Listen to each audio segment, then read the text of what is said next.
think he was hoping for, but he's looked awesome so far this year. He's having a great start to the season. Another nice single leg right away there by Sparks. And whoa, Tanner Cook has got Sparks in a lot of trouble. Cement mixer right away, and you can see him going for it immediately off that Sparks shot. 2 near fall only for the South Dakota State. Escape for Sparks right away. So we're after it early. You could see Tanner Cook's baiting that right leg. He's not afraid to let Sparks shoot on that. God, that cement mixer was tight right away. Sparks going to need to get Cook's feet off the mat on those finishes. He can't finish right here. He's got to come up. Cook seems very comfortable in this position. He's trying again. Sparks has to lift his feet off the mat if he's going to finish this. So what's going on here? Are we going to get,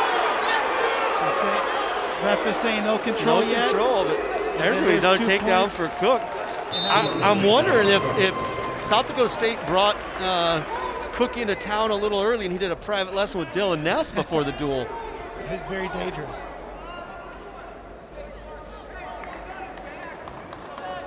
So 6-1 lead early for Tanner Cook. Out of New York, sophomore, he's 5-2 on the year. He very is comfortable in uncomfortable positions. Yes. He's pulling Sparks back. He's got Sparks in a lot of trouble again. Sparks with a nice reversal. Sparks getting a reversal. Now he's back on top. I guess not back on top. This is the first time on top. But Minnesota showing the USA singlets. Those are those new? I think it's a military tribute night. Okay. We've had those out before.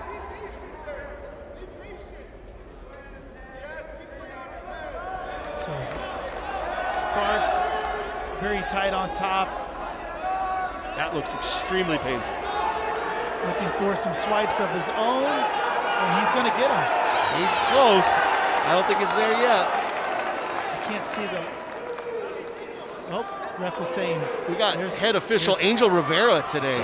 Angel's an outstanding official. He's been around for a long time. There's 4. It's a lot of points already. A little over 2 minutes into the match and score 76. And he's still got the leg in as well, which is go back to it.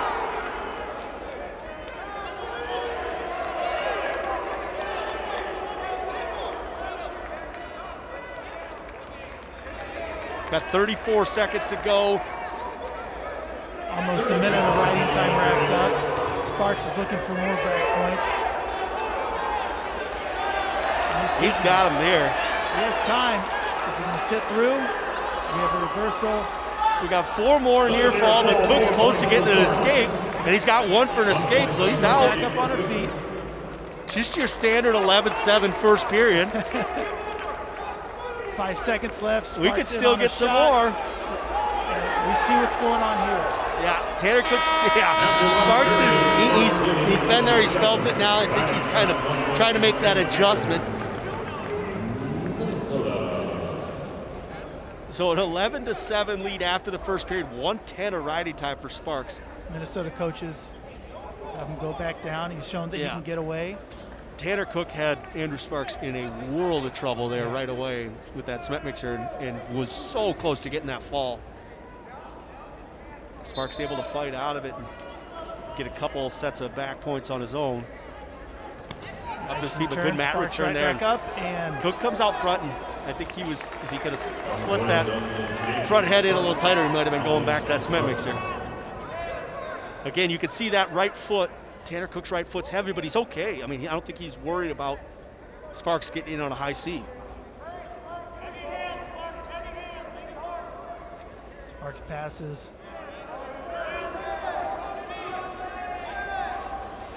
And he's right into that. Uh-oh. He's got it again. He's getting some swipes. He's got it really tight this time. This one's going to be tough to get out of. And that's going to be very tough to get out of him. A fall for Tanner Cook. Comes in and just swinging for the fences and connects on multiple times and able to work that into a fall. That guy's going to pin a lot of people this year. We got to check how many falls he has in the air. Let's keep an eye on him, man. That was fun to watch for Tanner Cook. He's 4-1 on the year, a junior out of Waterford, Wisconsin, a transfer in from Wisconsin. Jared Cadger. It's a pretty even matchup on paper. We'll see what happens here.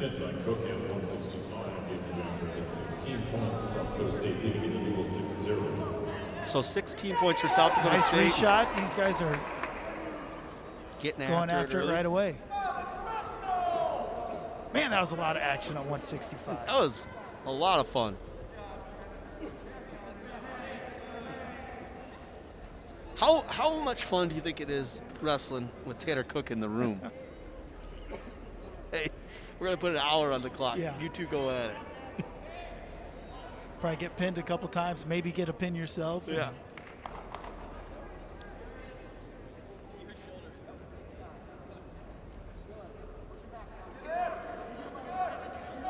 Cadger trying to use that left-hand post there, establish some head position.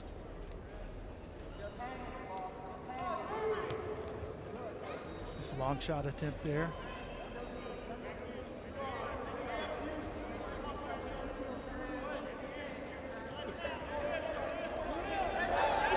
So Devos has a single attempt. Cadger trying to stuff the head, staying tight.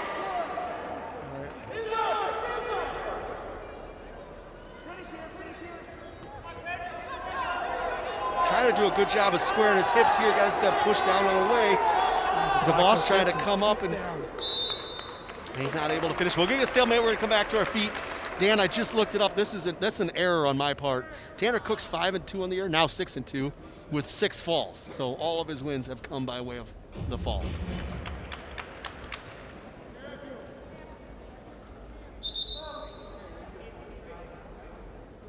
Devos is going to get a little bit of just a little advice there, but don't, stay off the head, stay off the face.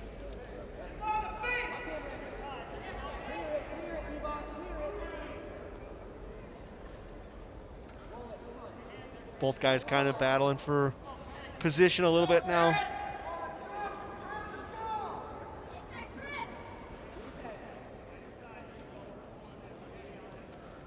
His head pulls going on. Just so close to that re-attack there for Cadger. He had the angle, wasn't quite able to pull the trigger on that one.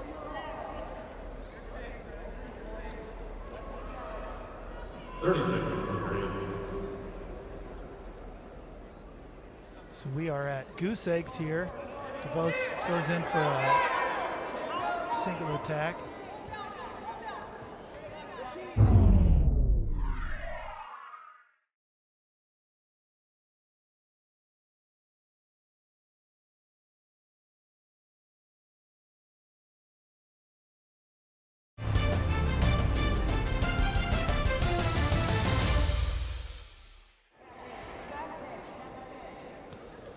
Short time left, these situations,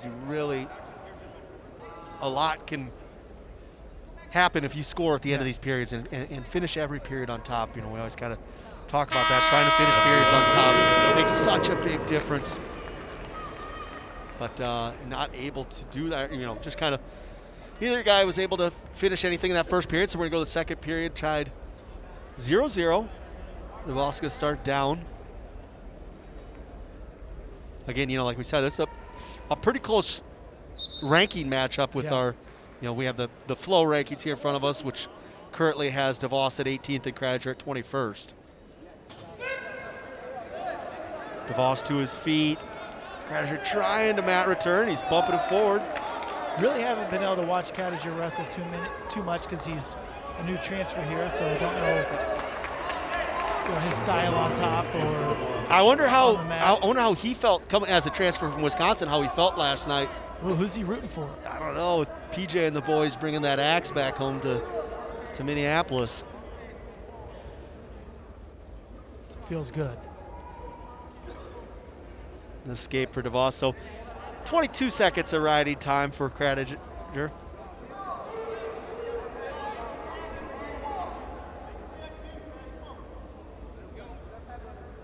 Both guys kind of up out of their stance a little bit, but great shot. Hard attempt. Into the legs, deep on the legs, but good job by Devos of changing directions, and then he's in on his own. So now we're going to get in a scramble position here.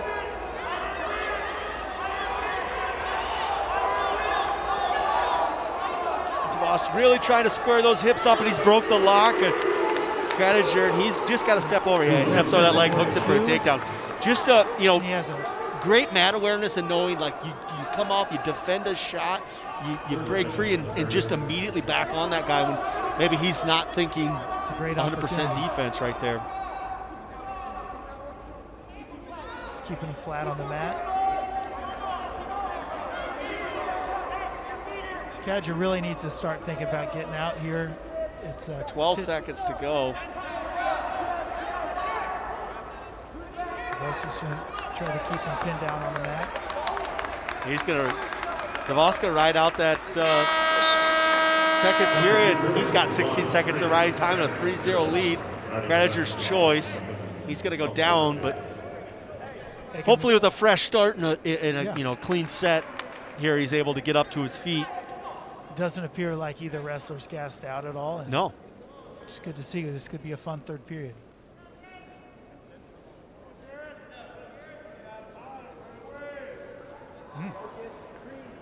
We'll give you the first one. We'll even give you the second one too if you want it. First caution. Jackrabbits Gable Devos.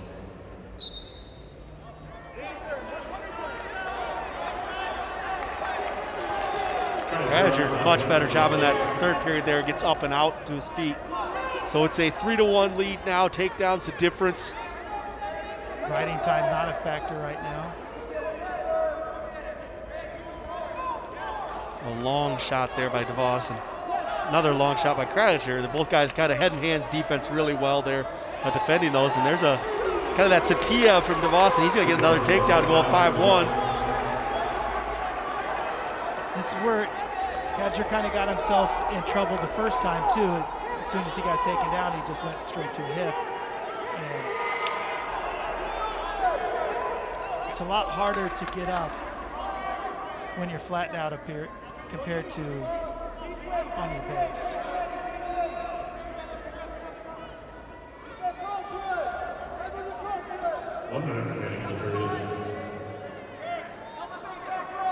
Devos doing just a real good job staying behind and putting a lot of weight, making it real tough for Cadger to get to his feet, but he does. And Smart knows where he's at on the mat, just kind of runs him out.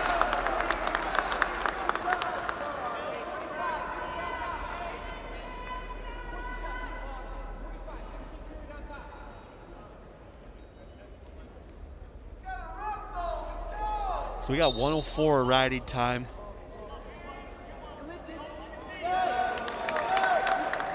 Cadger's broken down flat. Now Devos running that head lever pretty tough. That's a extremely tough spot to defend on bottom once you're down there. 30 seconds of the period.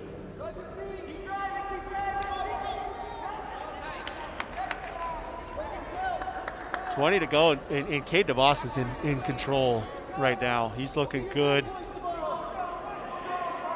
South Dakota State's looking good. Yeah, they came here ready to wrestle. The first,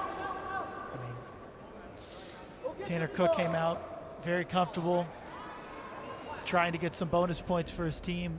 Made that work, and this has been a pretty controlling match. And a 7-1 win for Cade Devos. 6-1, sorry, the riding time point. 3 team points for South Dakota State. They now lead 9-0 in the duel after 2 matches. Person to listen to. Decision by Devos at 174. Gave the Jackrabbits 3 team points. South Dakota State leading the duel 9-0.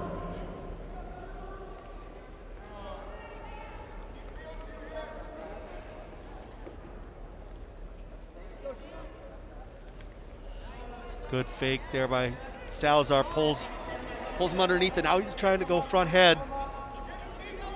Jacob Schoen trying to control that left arm of Salazar. Slow him down.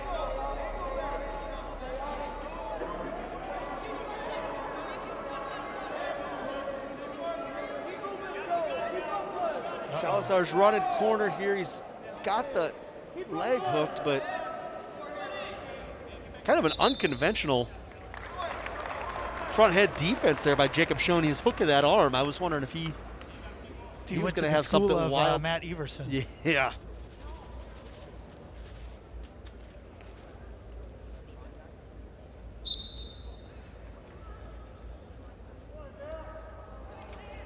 Salazar beats him inside with left hand control. Now he's going to switch that to an outside control on the left.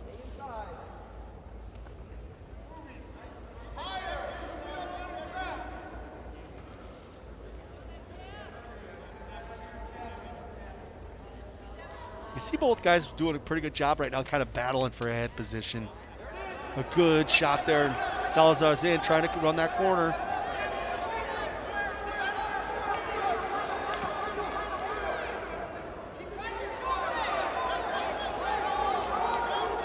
Nice single. He stayed patient, working around. Schoen kind of went inside trip there. And inevitably what he ended up doing was kind of giving that angle when Salazar brought it back down to the mat. And that was kind of the good defense to that inside trip. It's one of those where when it works great. But if it doesn't work, you just kind of maybe gave him the angle to finish that move.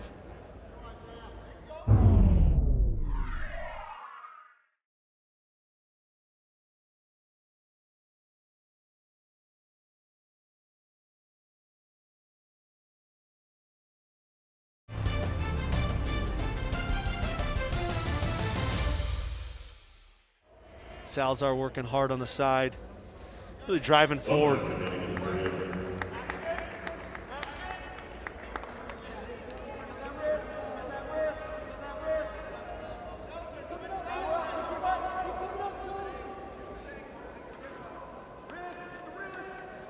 Salazar with the tough wrist right here. 40 seconds left in the first.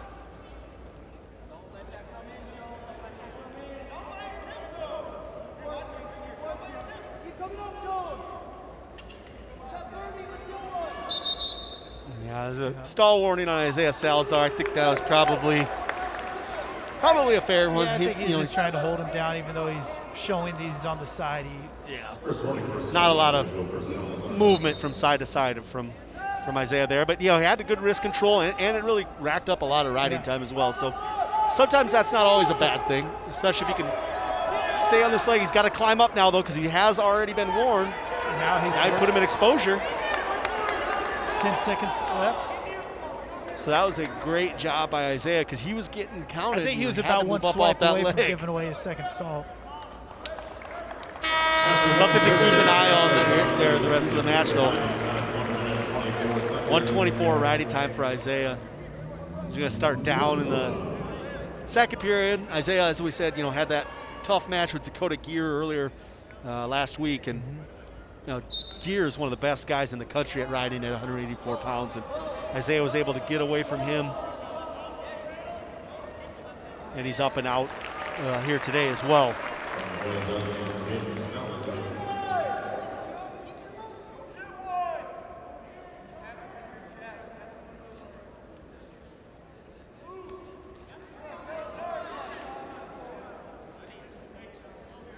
Fight for head position in here.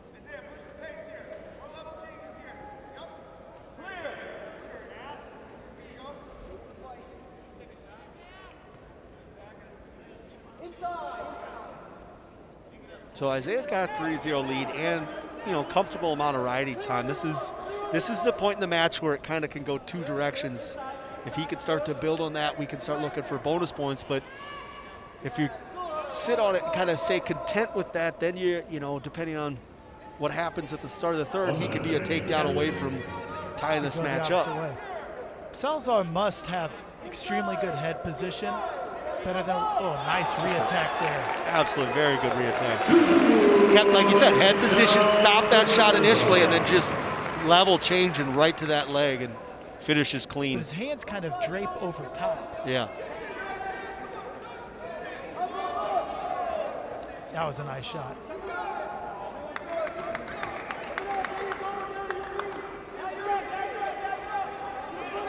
So again, he's back to that wrist ride. Needs to show that he's breaking him down. or he's going to get hit again. 14 seconds to go. Yeah, almost a cross wrist tilt here. He's close. That's going to help him get through this period without a stall call on that wrist. Now the Gopher side is trying to ask for a stall call of their own.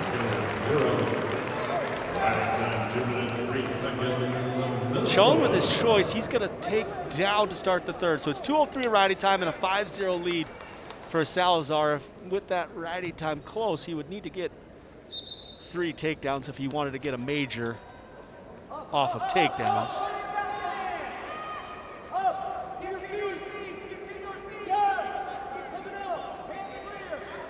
Obviously, the easier way to get to that would be near fall, but so far he hasn't been all that close to getting near fall.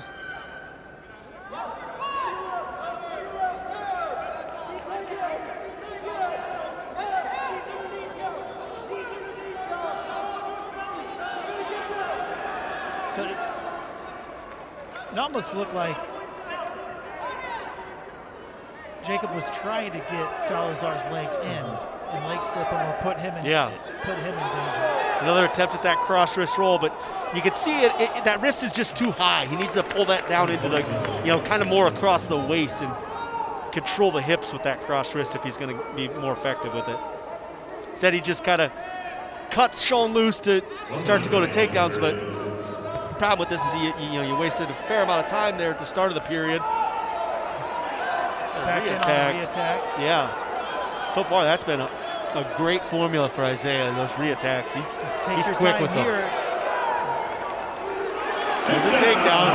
42 seconds. Again, it's effectively 8-1 with riding time, so I guess if you did cut him, you only do need one more takedown for a major, or you can turn him. One swipe. There's just one again, so we've got one count twice. One count 3 times. There's the second count. So he's holding 2 for near fall, 17 to go. That should, if he keeps him down, that should do it. 9-1 plus the riding time would make it 10-1, so. He can give up an escape right now, but. Good job by Isaiah of knowing, he had a choice to make. Does he cut him again, try and get another takedown, or do he go for the near fall? And he wanted to go for near fall, and he got it. Went out and got it done. So a major decision for Isaiah Salazar, 10-2 or 10-1 win. 14 points for the Gophers after 3 matches. It's 9-4 now. Great win for Isaiah. Moving up to 197 pounds. We had a late entry. 2 years ago, he was a junior college national champion down at 165 pounds. But transferred in, son of Michael Foy, who was a Gopher wrestler himself. And an outstanding Greco wrestler. Foy with the go behind, no weight on the hands yet. He's just got to get that hand to touch the mat. Don't let it.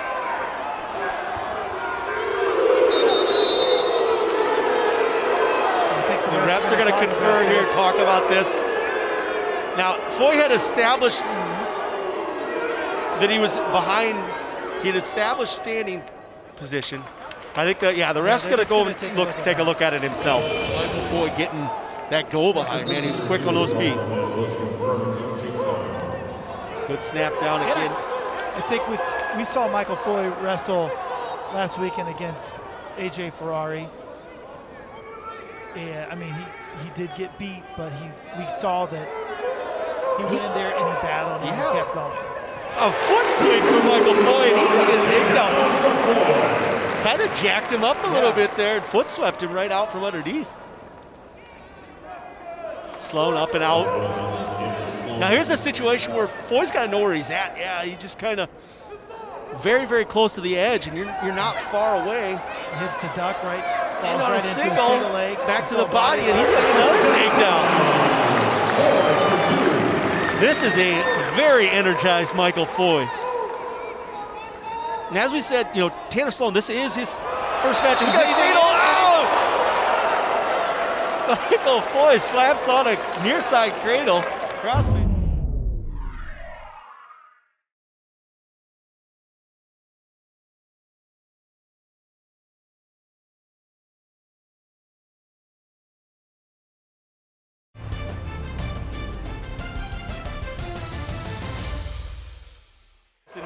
pulls him back, but just quite pulls him out of bounds. Again, Sloan, as we said, first match of the year. A lot of times that's very, very hard. First time down to weight, first time out there. It's not easy competing, especially, big duel where your team, got you, kind of has a lead early, and they're excited about it. Sloan up and out now, an escape. 32 seconds of riding time for Michael Foy. Hard snap. Foy trying to run goal behind. Now looking for a near side cradle.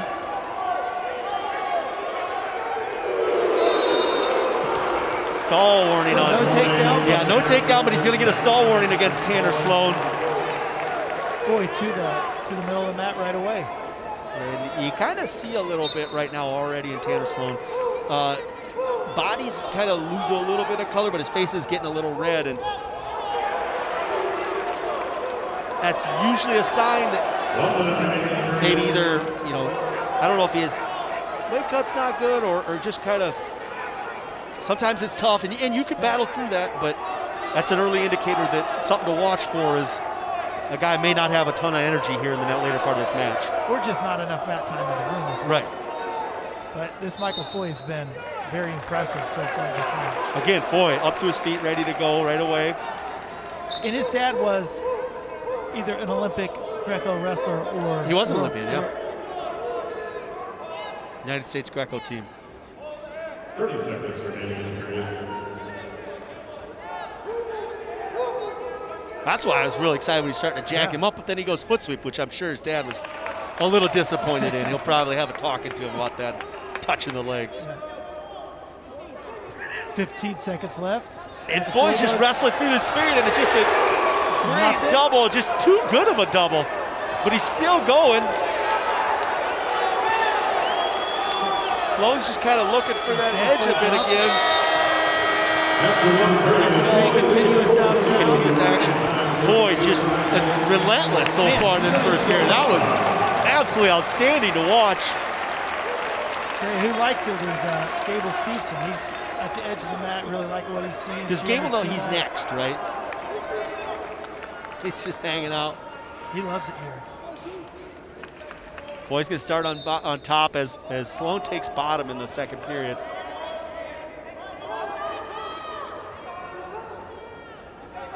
I'm not sure if Foy's trying to initially hit that duck or if it's just a setup to his second attempt. Sloan up to his feet now, and Foy's just going to kind of cut him loose, but look, he does a good job. As he cuts loose, he kept control with that right hand, and you start to see Sloan's, again, like we say, his feet are kind of moving a little slower, looking like he's stepping heavy. Foy stays on him, doesn't give him space to kind of catch his breath. Immediately, you get your 1 point, but I'm on you right away. And we've already seen 3 possible takedowns right at the edge of the mat. Uh-huh.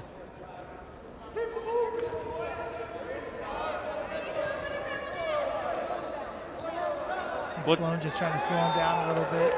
What's crazy, it is still a 4-3 match. Yeah. I mean, it's just 1 minute in the period. 52 seconds of ride time for Foy. Foy's been very close to scoring numerous times.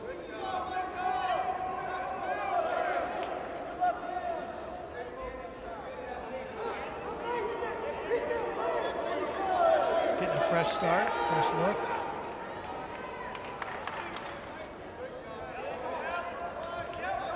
Good kind of level change there from Foy. Just again to kind of, if anything, keep Sloan guessing and just not staying so stationary. 24 to go. Kind of a long attempt by Sloan. Foy's trying to run this corner. He's close. Very tight. Sloan's got some long arms. Try to catch that leg as Foy goes 9 behind. seconds left. There's still time to score here. A little bit of a shock, and Foy gets a takedown right at the end of the second period. Just a beautiful shot to finish off that period. Foy's choice, he's going neutral right away. Tanner Sloan is a very, very good rider, too. He is tough on top. So a 6-3 lead now for Foy at ride times at 56 seconds. Huge takedown for Foy at the end of the period, showing that he was going after the corner, just threw it by. Again, I like to see too, Foy's steps are forward here, even in this third period with the 6-3 lead. You know, he's still, everything's still coming forward, pushing the pace. Tanner Sloan has been hit for stalling.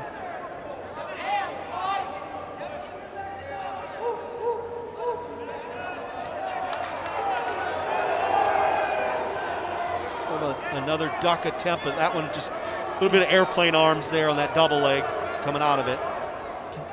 Foy's got a circle in. Does a great job controlling that edge. Shoots him off, or what are we going to have? Continuous action. But, you know, again, knowing where he's at, wrestling the edge. Man, Michael Foy has been fun to watch today.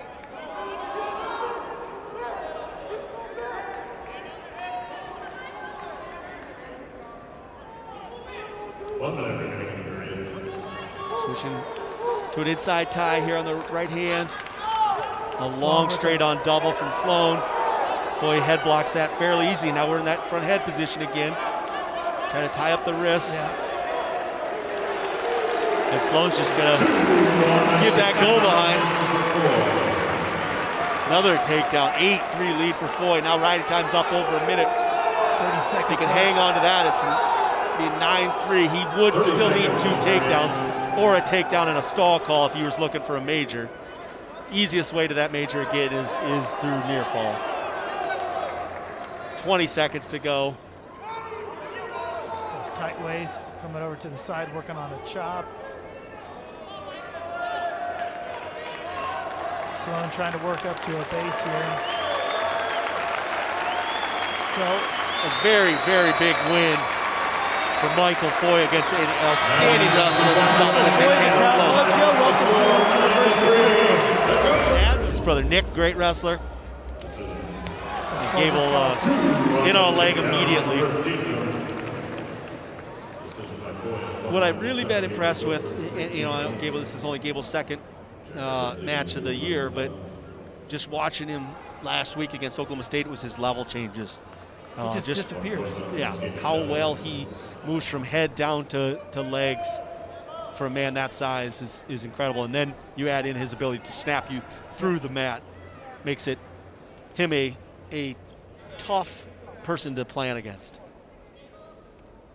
And also just his leadership around the rest of the guys and what he offers for this team. And as you said, I mean, he's out there coaching Michael Foy to, you know, trying to offer any advice he can, any help he can. Giving Salazar some. Salazar, he's about to wrestle. He's, you know, he's going to be up in a little bit, and he's just hanging out Matt's side. Another good, you know, like I said, there's no great level change there. He's got that seatbelt series, picks up the near leg. He gets another take.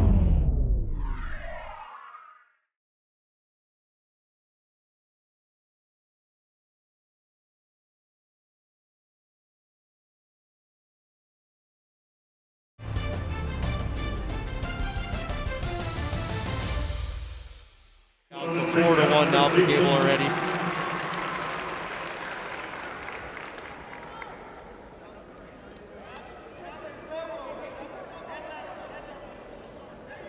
These two have met before. Gable won 15-6 the last time they wrestled. AJ came in from Fresno State, where he wrestled out at Fresno State. They're originally out of Clovis, California. Clovis, a great program out there in California. Powerhouse program out of California, and really probably one of the top programs in the country. Year in, year out, yeah. I mean, they're always up there.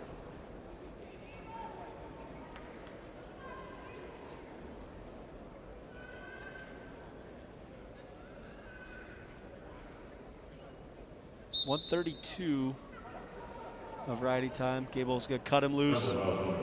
Back up to his feet, and again, you know, watching how he gets coming in with the.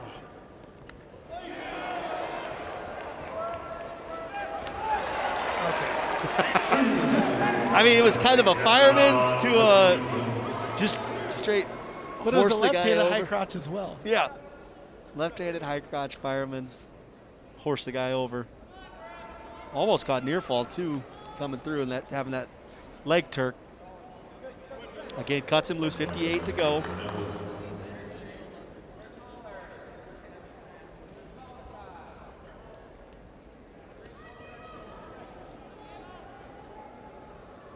I was just going to say before that takedown that Devos came in there and had a pretty hard snap of his own, and then Gable fired in with that high crotch. Yeah. High crotch fireman attempt. See, I thought that was going to be a single leg 30 seconds in the period. to the other side. Yeah, you would have been wrong. Takedown. A roll attempt to try and avoid that takedown by Devos, but it's not there, and Gable gets another takedown. 17 to go in this first period. 8-3 lead for Gable. Got riding time up to 113 already. 10 seconds left in the first. I'd like to see Gable here kind of work, some of his turns too. Obviously, he's not only the best in the country, he is the best in the world on his feet. There's nobody in the world that's better than him on his feet. I'd like to see him, he can turn people too. Yeah. He's so good in every position. He's a guy who really has a lot of fun with the sport of wrestling, and in the neutral position is where he likes it. Warning and a shot attempt and another takedown for Gable. Devos, that's his first stall warning. And he's up and out again. 10-4 lead now. Devos keeps trying to battle back in. Yeah, I mean, credit to him. He's standing in there and fighting.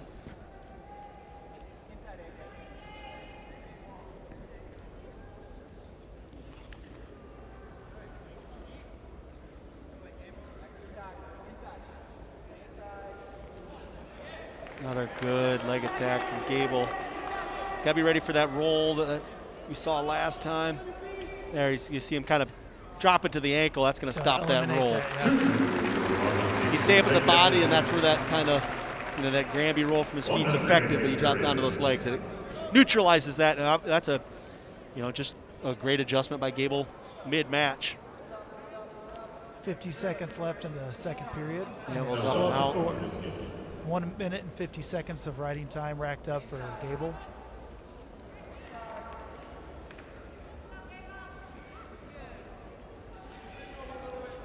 And a hard double. You're not stopping that one. That one's good. 30 seconds.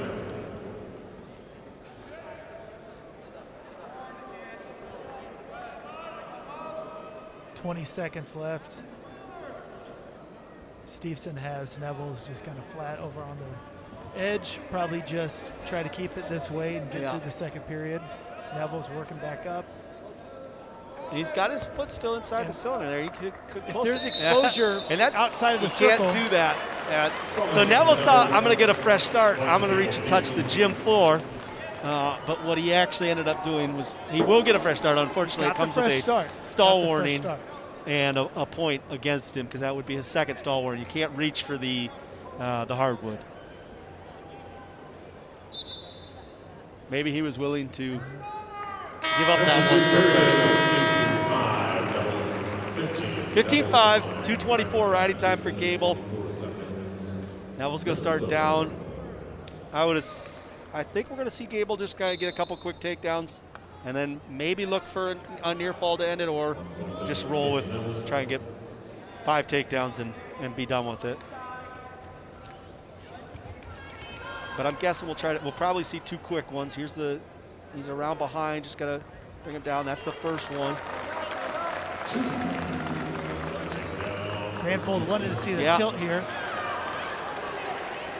Gable's got the near fall. There's 4, holding 4, and that's gonna do it. The near fall for Steveson. And that's the match. 21-6. Technical fall for Gable Steveson. A flurry of takedowns. He got some near fall in there. Yeah, we're gonna start the second half of this duel hot. 2 great guys. Pat's right away got double unders. He's gonna go hip toss. We have air time, getting swipes right. He's got Tanner Jordan in a lot of trouble early. That is tight. And Damien throws the challenge break. I think they were saying you can't lock your hands there. I'm guessing that's going to be what they're looking for. And it's probably going to be a why not throw the challenge break, because Pat's got him in a lot of trouble. It's very close to a fall.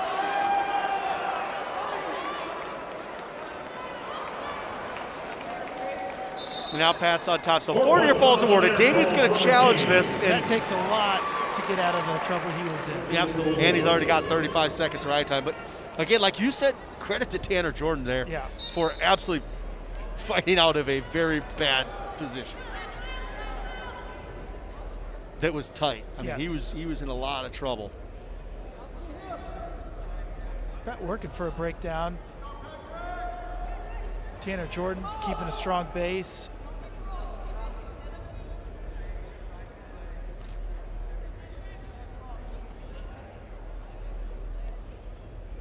Man, just like we were talking about, the second part of this duel is going to come out hot or be continue the momentum what we've seen so far, and Patrick McGee just jacks him up,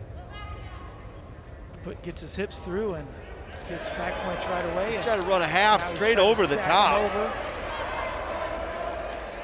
Jordan trying to use that left arm to fight the legs, but now Pat's got him in a lot of trouble. And even though part of them is out of bounds, as long as a supporting point stays in, now it's going to be tough. 106, a lot of time, and Jordan just rolls through. Again, gives up 4 near fall, but rolls through. So now a 10-0 lead for Pat McGee. He's coming out full of energy.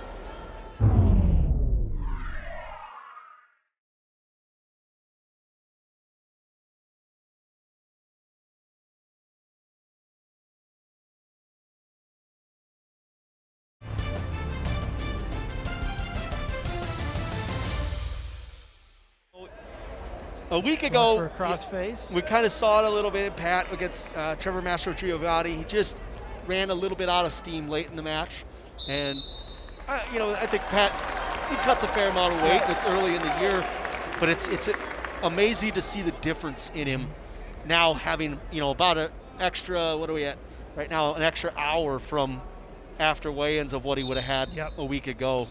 That does make a huge difference, having 2 hours to recover after weigh-ins as opposed to just the one. So getting the draw to start the duel at 165 is showing a ton of extra life in Pat McGee.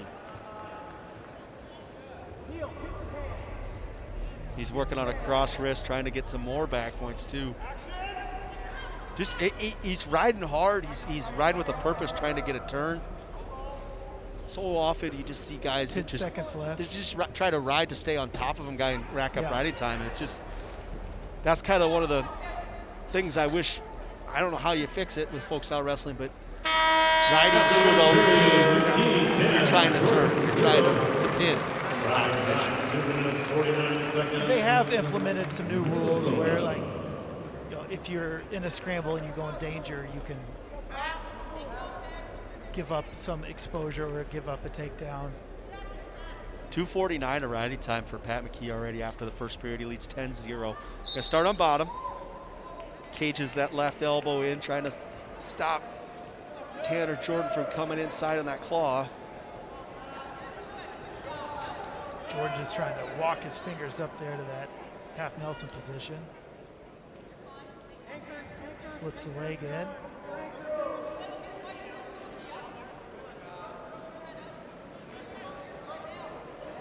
Pat's pretty good here from legs too. Yeah, we've worked with him over the years a lot of times on getting out of legs. I see him try to get. He's got to find a way when he was in that sitting position to get to his right hip. Staying on that left hip gives Jordan all the power. If he could find a way over to the other side, that will neutralize that. We're gonna come back to get a fresh start, and hopefully Pat a little bit more explosive off the whistle this time. Riding time down to 2:05 with 1:17 to go in the second period. Both wrestlers, we've already mentioned Tanner Jordan from St. Paris, Ohio, and Patrick McGee is from St. Michael, Albertville, both great high school wrestling programs as well. Now we got double legs in for Jordan. He's starting to stretch Pat out a little bit.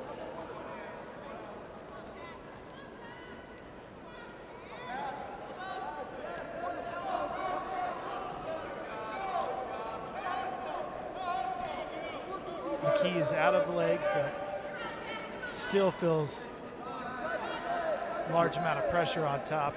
Tanner Jordan's doing Just a look good at the job way, putting weight on those hands. what Tanner's doing with that right leg, how much he's driving forward with that right leg. He's digging that foot into the mat, putting a ton of pressure forward. McGee up to his feet, tries to roll. Again, right now he's got to get to his right hip, or he can go back to his base, but trying to catch head.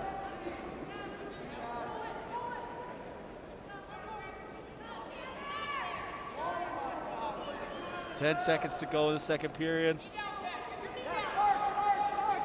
It'll be interesting to see, I think it's Tanner Jordan's choice here in the third.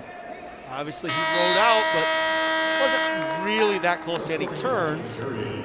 Pat's kind of dominated the other positions. They're gonna go top.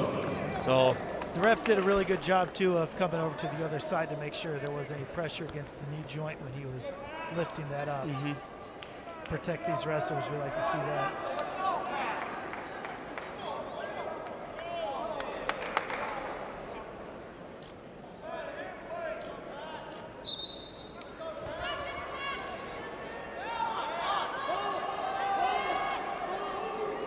Pat's up to his feet, but then kind of stops there, and that's now where Jordan slipped in that leg on the left side. It's always kind of been that left side was where he's good. He had two legs in at one point, and now he goes back to the double legs, and now he's over to the right, which is what I'm guessing is going to be his uncomfortable side. He hasn't had just that one in, and that's where Pat's able to finally get out. So needed to get out of that left side, get over to the right leg in, where he's a little less comfortable in that position. Now Pat's out, 11-0 lead. Riding time all the way down to 22 seconds, so that probably won't matter in this one. And Pat snapped out, just trying to run that corner. He might have a cradle locked up. Right now. Oh, I'm gonna have to ask some words. He had a cradle locked up, and he just let it go.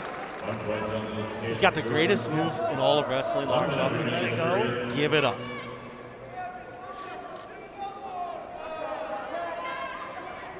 Pat's doing a really good job there with his hands, just using them, getting Tanner Jordan off balance, trying to move him, get his feet going, and Pat follows that snap right into a leg attack. Got to finish clean here. Jordan trying to scoot the corner.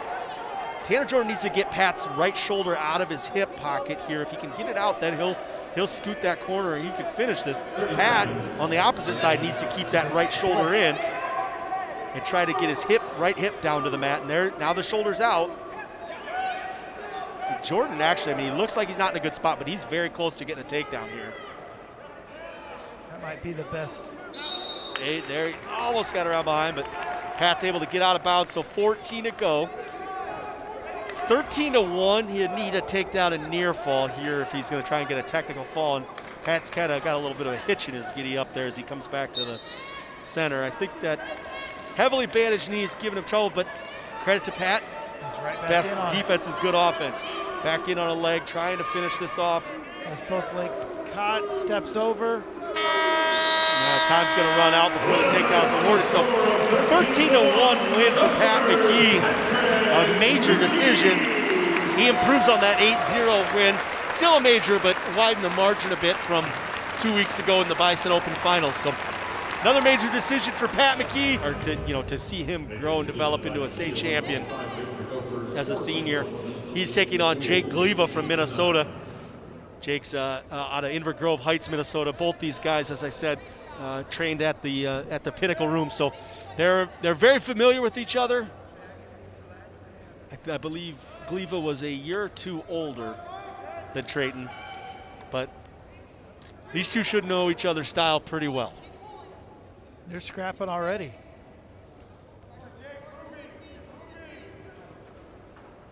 Gleva doing a good job with that right arm, doing a good job of kind of twisted Trayton's body a little bit.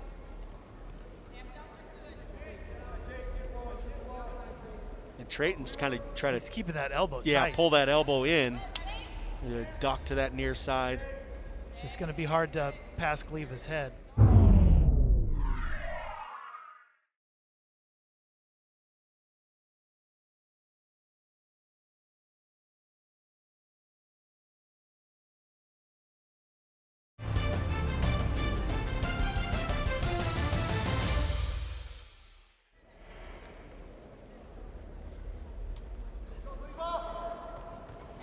Good snap down there by Jake Gleva. He's going to run the corner, going to take down for a 2-0 lead. Yeah, that was a good transition from snap down right to the front head. Head the hole, go behind.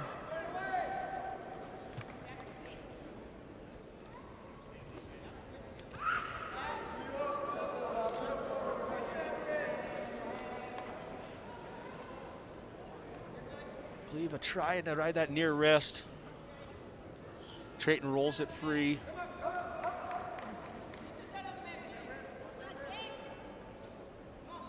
Trayton up into a quad pod here.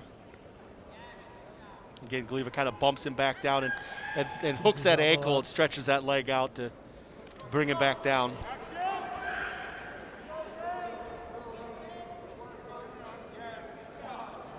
So it's 2-0. 55 seconds of riding time, approaching 1 minute left in the third period. I mean, they've been in the same position, but you can tell that Gleva's trying to get him broken down, and Anderson has just continued to work back up and stay on a strong base.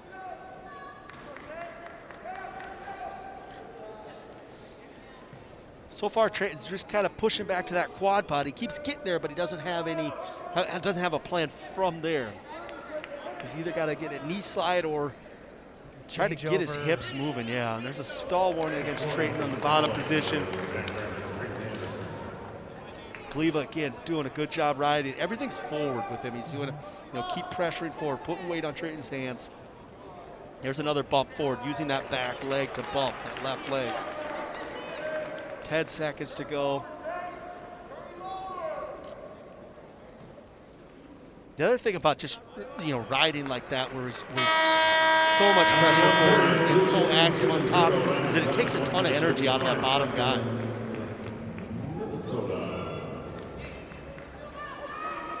Trayton's going to go down to start the second period. Hoping that a fresh start gives him a different look, and caution against the Gophers' Jake Gleva. They'll give you that one.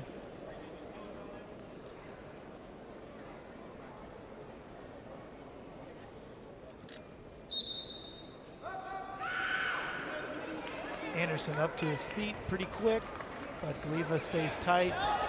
Almost got a split there. I was kind of watching Trayton. It looked like he was trying to take after old Tanner Cook and go to that gator bacon.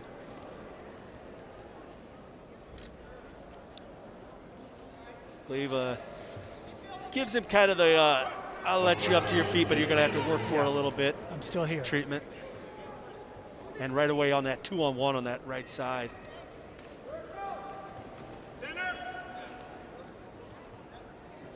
As that head down again.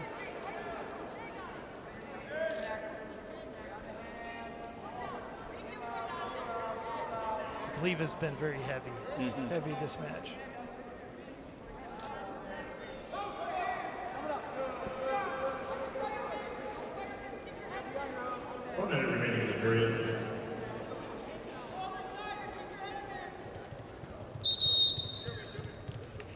So ref's going to break it and just bring him to the middle. Get a fresh start. Ooh, that's the second one. That's something. All right, we'll give you two. Don't do it but again, the though. next one is going to cost you. Gleva just trying to get it going off the whistle there, getting on the legs quick.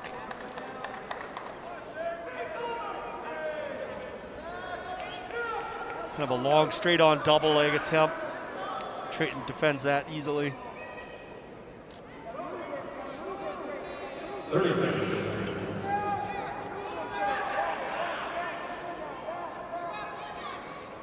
So it's 2-1, but Gleva does have 2 minutes and 21 seconds of riding time. And he'll have choice. Start of the third. Just coming up quickly.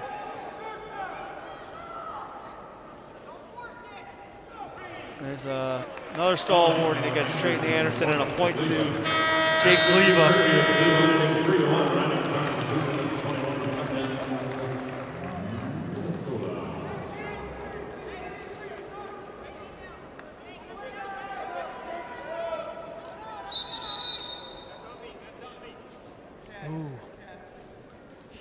Ref takes that one. That was close. Almost gave that free point right back.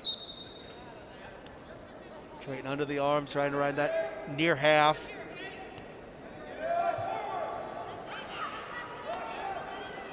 This time Gleva gets to a sit, and he's out. Yeah, good job turning away there. Got his zips all the way through on that attempt.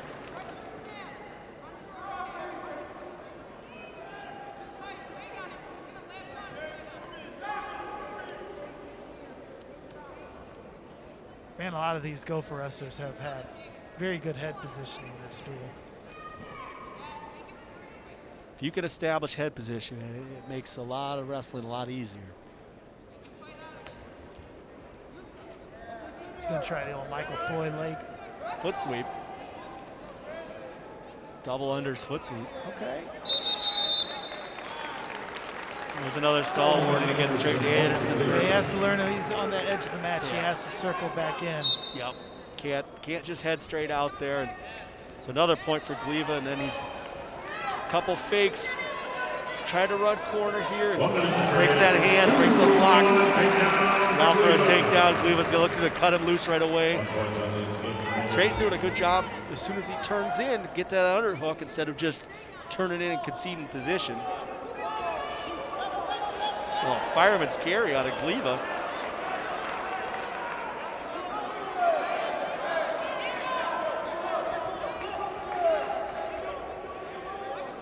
Drayton's gonna roll underneath there. You just gotta be aware of that when you come up on that single leg.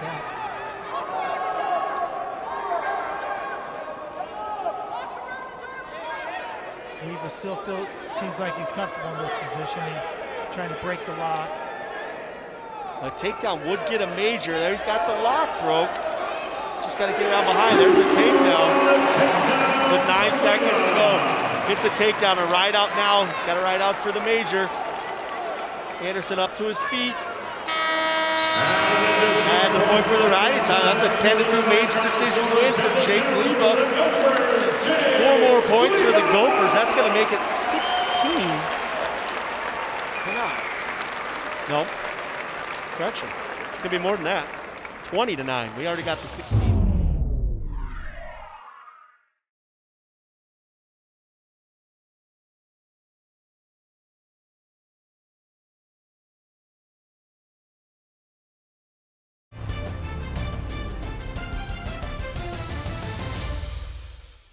Funky happened at the end and he pulled it off. It was from start to finish.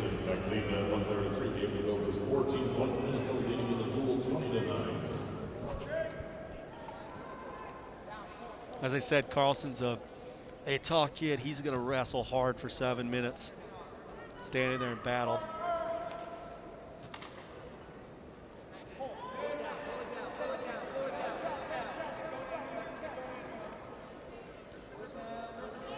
Berglund trying to go forward here to clear that front head. He's controlling that wrist.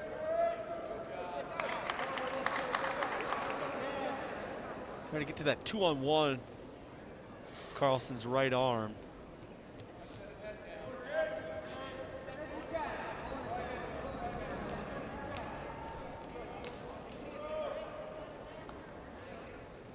Carlson a couple times now has gotten to that front head and really sagged on that really hard. That'll wear on your back quickly. Again, back in that front head. He's going to it off of Berglund's attempt for that 2-on-1 on the right arm.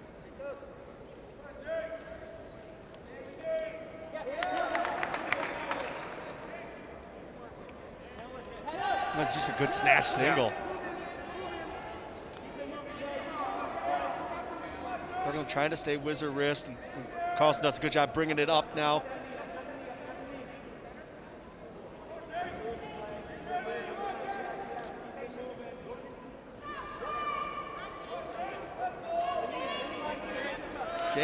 He's still battling. He's staying with that wrist, kind of frustrating him. He's got a little bit of a length advantage, but Carlson sticks with it, finally gets that trip to finish it off.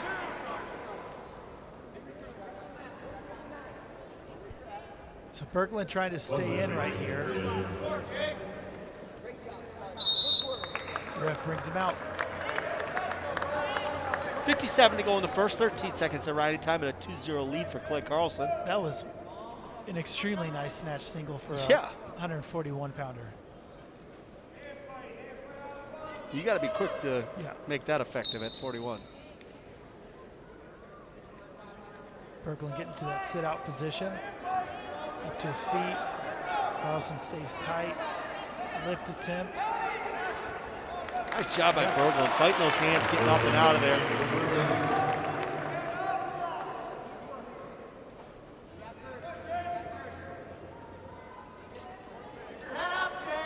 It's the second time now he's looking for that, using that left arm to just get close to that leg. If he's close enough, I think he commits a little bit further or more to that shot.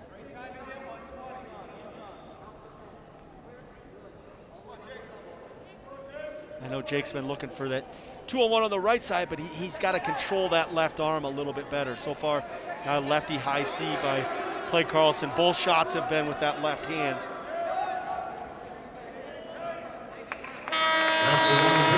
Gonna have to be aware of that moving forward. Can't let that left hand roam free.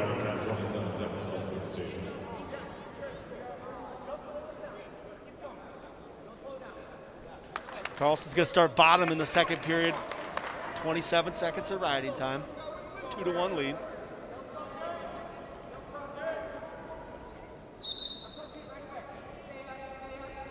Berglund slips that right leg in. Carlson, just good job staying up there. Not letting him return him back down. Force that guy to make a decision, either return me or you're going to have to let me go. Very solid technique. Yep. Staying with what is exactly working for him. Pull into that front head.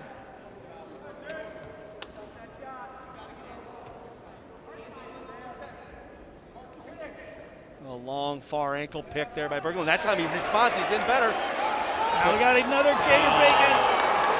They drill this at South Dakota State. He's got Berglund in a lot of trouble. Carlson's gonna get. He's gonna get some swipes. He's gonna get 2 near fall out of that. 2 takedown, 2 near fall to escape for Berglund. That's the 3rd or 4th time we've seen him go after that. I wonder who's showing that in the room. It's got to be Simez, right? Cam Simez. He's long and lanky. All right, guys, break. 10 Gator Bacons apiece. Drill your number 1 shot and then 10 Gator Bacons.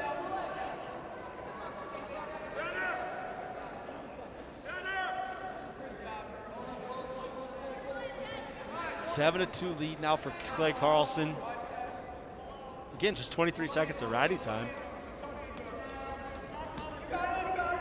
Just Berglund had the angle there, wasn't able to commit to it, and then he takes a little bit of a longer shot, a little more straight on, and easily defended and ran the corner by Clay Carlson there.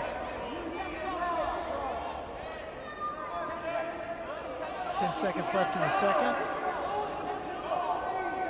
Score is 9-2. About 45 seconds of riding time.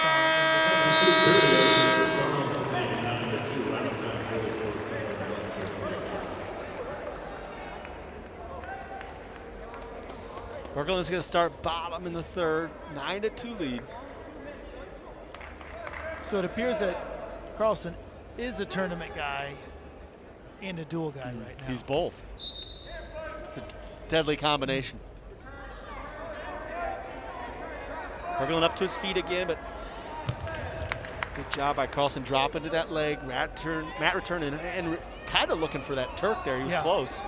As soon as he returns the guy, he's going right for his wrist, trying to keep him flat. Berglund's working up, good position to get out of there.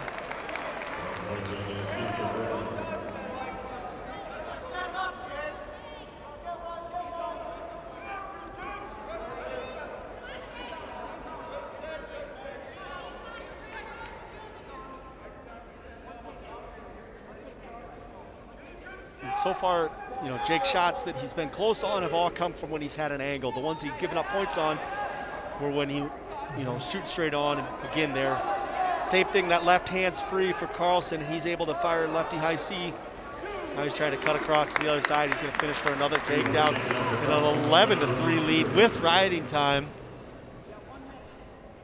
Carlson looking for a major decision right now. He doesn't stop wrestling. No, he does not. He's like I said from the beginning, he is a tough kid and battles the entire time he's out there. He's trying to go crossface cradle, but his technique's not great. He's trying to post with that hand behind the leg, and there's a reason he's not getting it.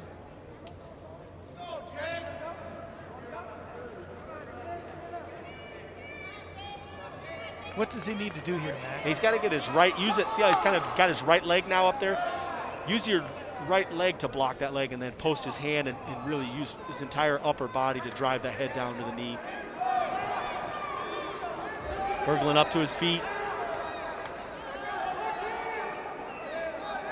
Working on hand control. 4 seconds left.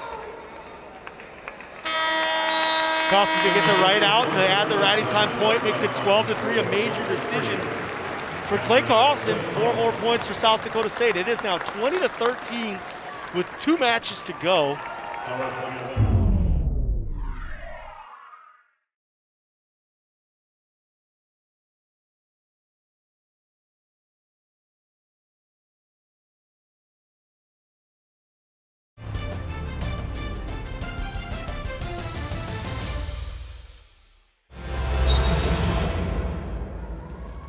Long double leg, just on the legs and clean finish right away from Blockus. Great start to this match. You know, you look at, sometimes guys will try to use the first 20 seconds, 30 seconds to get themselves into the match, feel it out. Blockus says, you know, I'm just gonna blast through you right away.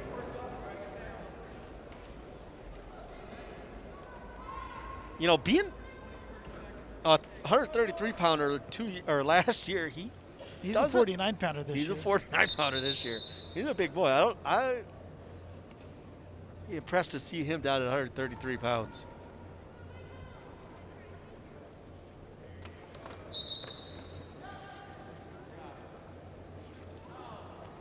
Block is bumping forward on that right side, staying under the arm. Price trying to keep a good base.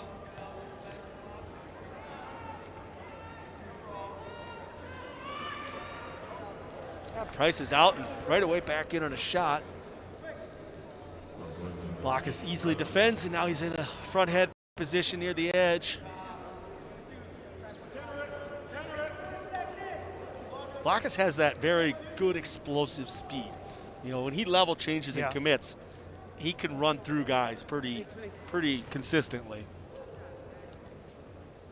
That was something I did not have. More of a grab you and throw you down? Well, they just squeeze you for a little while.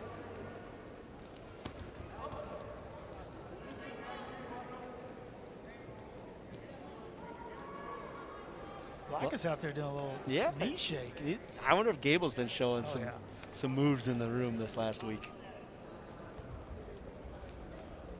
The old double stinky leg.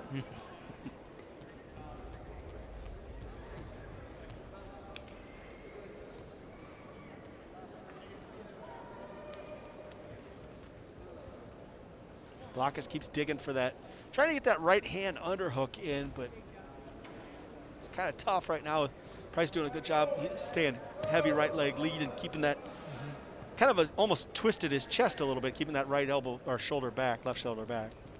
Another quick leg shot. The one thing I think he adjusted to there is he's just attacked the front leg and stopped worrying about going to that back leg, that right side. It's just like, if he's gonna leave that right foot out there so far, I'm just gonna attack the lead leg.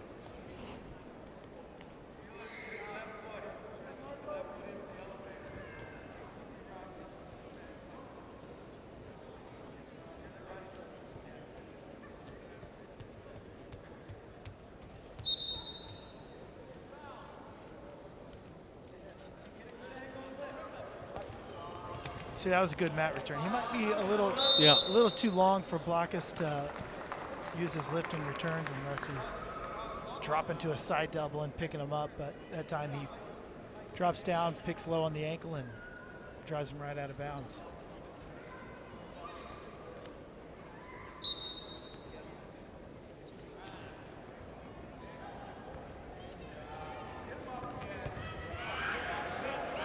Good job by Price. Just kept moving. You know, first move didn't work, second move didn't work, third one didn't work. All right, I'll try the fourth one, finally up and out of there.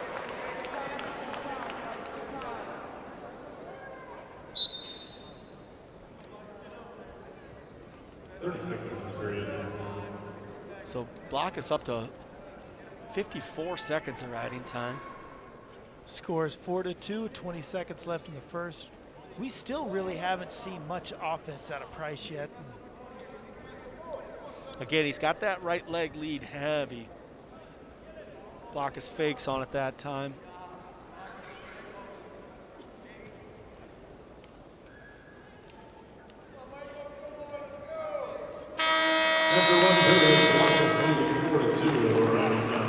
Motion and fakes from Blockus can be dangerous if he. Blockus going to defer. Price going to go down. Start in the second.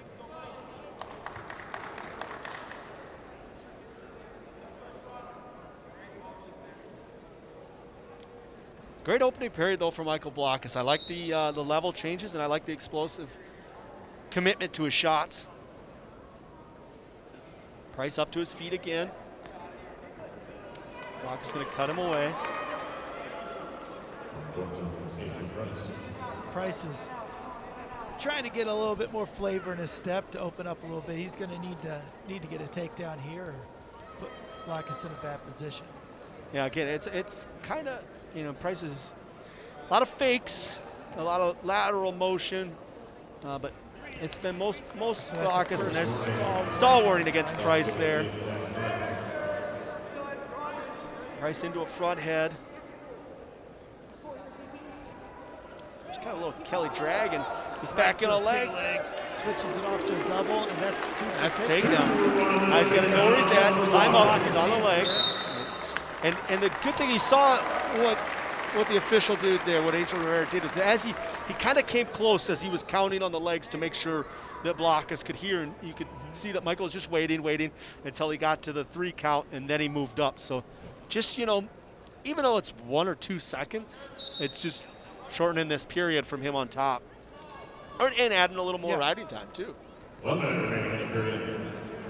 So Price goes that long switch, it just separates his hips a little bit, then right up to his feet. Blockus back in on another leg attack. Right to a double leg. Close to finishing it. We're seeing another little bit of some roll situation coming out of the South Dakota State wrestlers when they're defending a leg.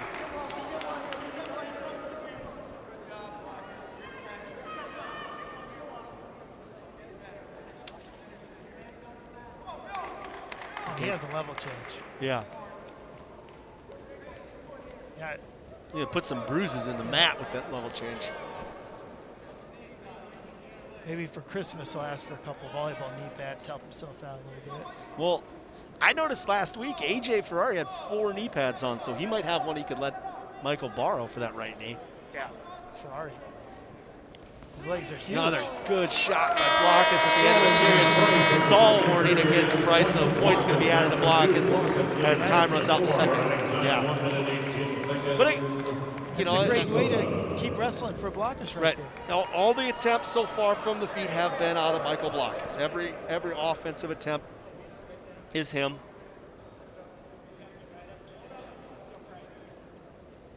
Blockus going to start on bottom. 7-4 lead. He's got 118 to riding time. See if Price has what he's got from this top position. He rides from the right side, heavy underneath that, going that claw ride with that right arm. He is long and lanky. I'm guessing we're going to see the legs come in.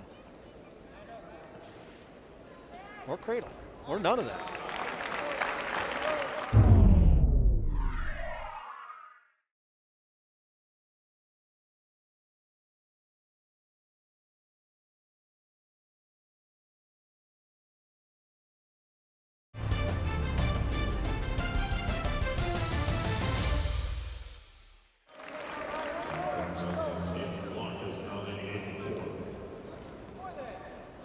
Blockus in on a leg, he's going to run across. Oh, they awarded the takedown.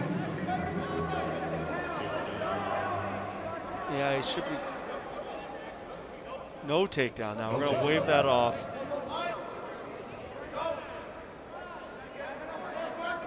Like Damien was kind of getting in there and saying, well, if it's a takedown, then you got to be counting because he's on our legs. And then the official decided, no, not a takedown. We're still scrambling here, but we got the danger position getting counted.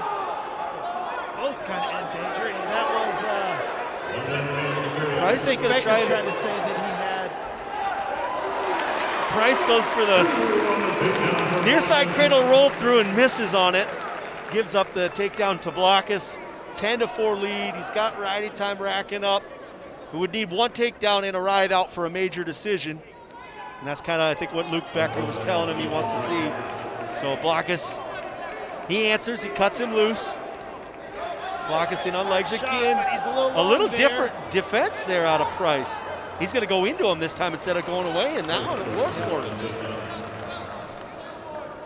Good job by Price making an adjustment mid-match. Instead of, he kept trying to go away, and Blockus was able to knee walk and run that down. And that time instead, he just went at him and knocked him back onto his hip. And Price slips off that trying to go to him. Blockus is still trying to find a way to get this major decision, but he hasn't given up an escape yet. Time's going to run out at the riding time point. 13-7 win for Michael Blockus. And that's just a regular decision, 3 team points for the Gophers. That'll make it 23 points for the Gophers, 13 for South Dakota State. Got one motion. A lot of action out of Brayton Lee. You're not going to see him stand around and wait. He's going to try and get after it right away and put points on the board.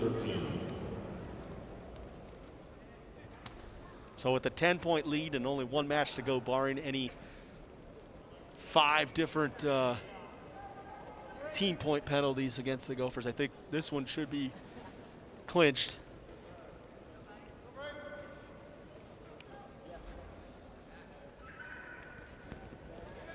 Long lefty high C there by Brayton Lee, and Kenny O'Neill's trying to step in on that right side. A long step by Kenny O'Neill. Probably trying to set up a gator bacon there. And then we have that overpass throw by right there, just like he did. Kenny O'Neill trying to set up a gator bacon.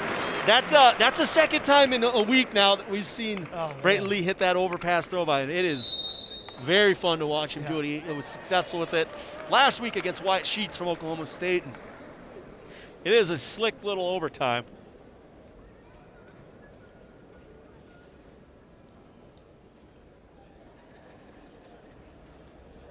I think that, honestly, I don't know if the mascot for South Dakota State has a name, but whatever his name is, he should, I think he needs to be worried about his status as the mascot for South Dakota State. Yeah, with all the turn into it.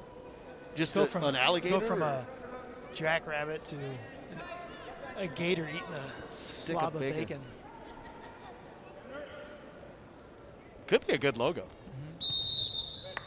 Kenny O'Neill's going to get a stall warning against Brayton Lee, but he just kind of stayed in position and drove him out, and Brayton's going to get hit for stalling for that.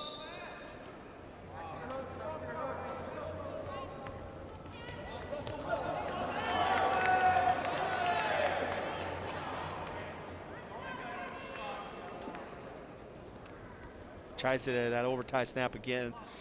O'Neill felt it that time.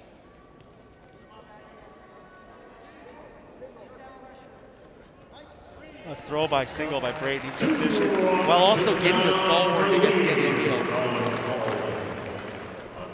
So a 4-1 lead now for Brayton Lee.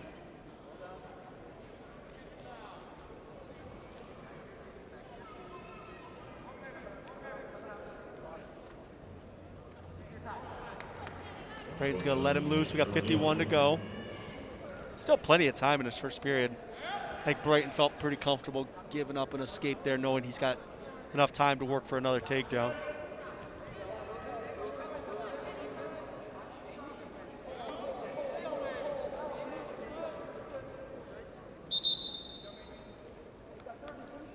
Ref doesn't see a whole lot of action and brings him back to the middle.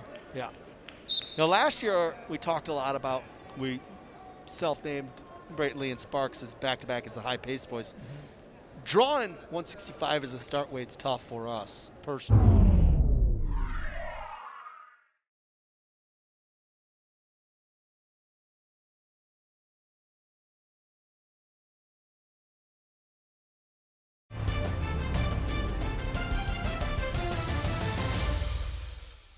Yes. interrupts them. We can't get into the flow of, seeing these two go back to back together. So, and maybe that was, what? I mean, they were just bookends today. Yeah, I don't like it.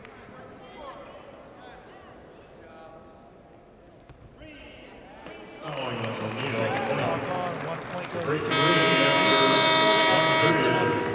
So Lee not able to get another takedown after cutting Kenny O'Neill loose, but he did get another stall warning. So 5-2 lead, 33 seconds of riding time, and Lee's gonna start on top in the second period. Kenny O'Neill takes bottom. First caution for the Gophers, Brayton Lee.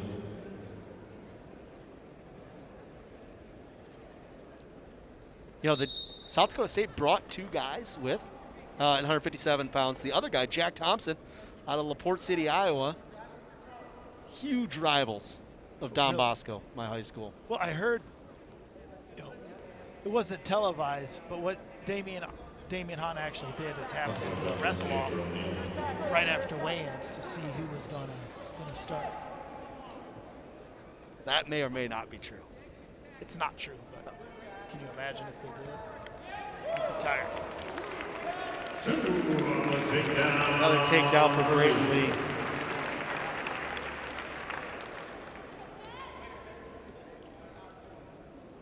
Yeah, Brayton's gonna cut Kenny O'Neill loose again.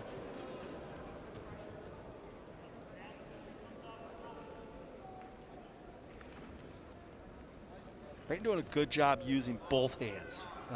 Going snapping with both hands and not just kind of committing with one, or even just staying in a neutral position where we're tied up. He's trying to create lateral motion. Right now, O'Neill's got this over-under locked, and I think Brayton's just kind of wants to get out of this so he can get moving again.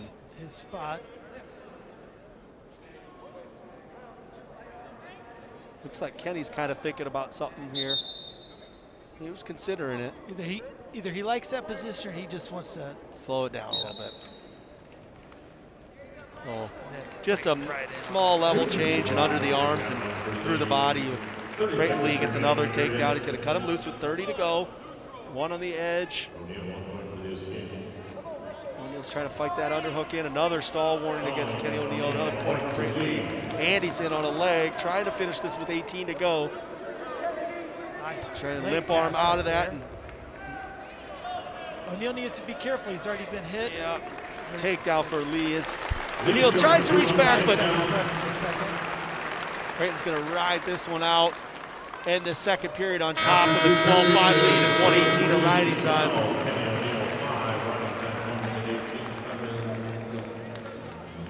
Did you see that behind the back leg exchange? I did not. Oh, yeah.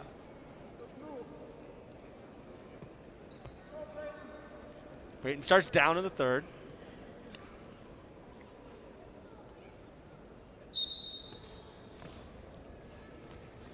Good move right off the whistle. Yeah, I was interested. I was kind of watching. I was expecting him to go to a sit-out right off the whistle with as much as he was tucking that left leg, that inside leg underneath. That's usually what you see when a guy goes to a sit right away. But he went explosive stand-up from there, which is honestly impressive because you would think you'd want both legs in a position to explode to do that. Kenny slips double legs in, double boots in. And this is a position where we want to see Brayton continue to evolve and make sure he's very good from his feet. And the mat wrestling has kind of been a position where he's getting better. Yeah. He's certainly getting better from where he was, a couple years ago as a freshman, but he still has things he can improve on from there.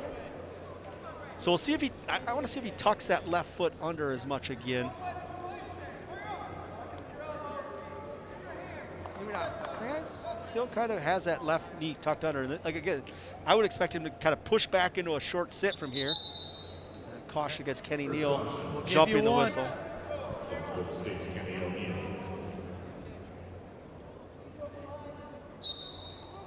Right back up the outside. Stand up. Good job to his feet. Now you got to stay up here. And felt that once he broke those hands trying to catch that near leg. Brayton did a good job just getting that leg away from him.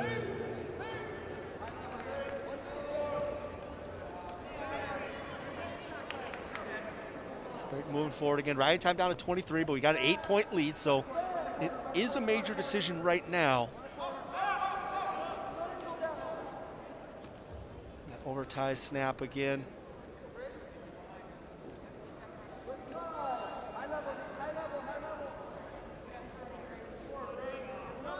30 seconds remaining in the period.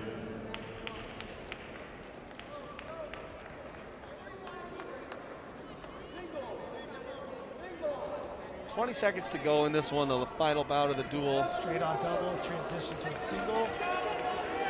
O'Neal's able to kick free and back. Jackrabbit kick out.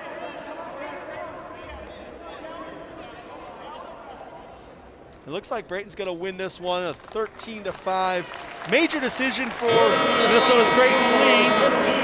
4 more team points makes the duel 27-13. The Gophers are going to win this one.